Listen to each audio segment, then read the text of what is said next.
in the notes, Henry, this was my favorite, and that was the judge.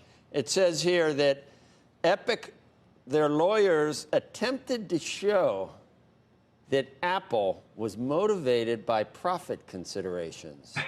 Yes.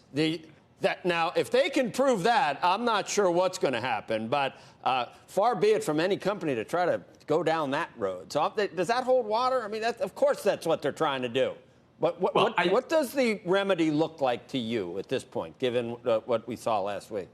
I think what Barry was getting at, and that was a terrific interview, by the way, is it feels like too much. This is something that people have said about Apple's App Store from the beginning. 30% just feels like too much.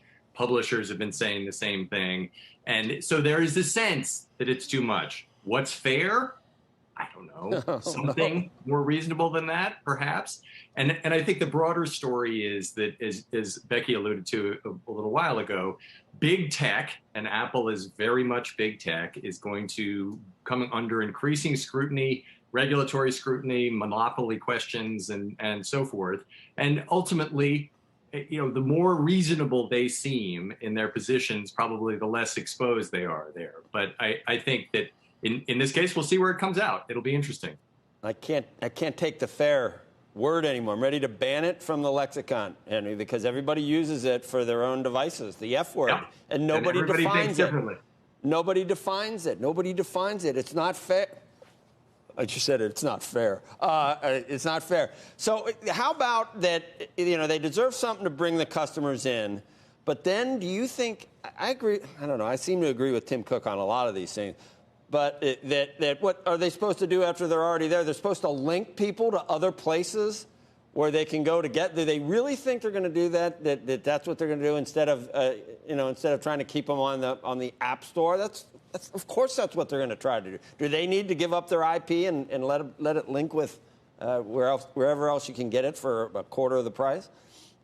I don't think they need to do it, and certainly they're going to take the position that the way they're doing it is best. And I noticed that Tim Cook very intelligently said, look, if you don't let us do it this way, we'll just have to do it some other way. I think what people would say to that is, look, you don't have a right to maintain a profit margin. And so if there are other ways that are more convenient for people and other companies, maybe that's better. But I think there's also, to your point, a lot about what Apple says. Apple built the platform completely. They do control it. They do have a reputation in the market as being the best, and the experience is great. They want to control that. So there's a lot to that too. And I think this is going to be, it's an incredibly intricate argument, and it'll be very interesting to see where the judge comes out. Well, that's the thing with the body language and sort of the comments from the judge. Do you think that if you were Apple, you would be worried? Sometimes it doesn't go that way. Judges just, you know, they ask the tough questions, they posture a certain way, and then they don't necessarily come down on the way. They just wanted to cover those bases.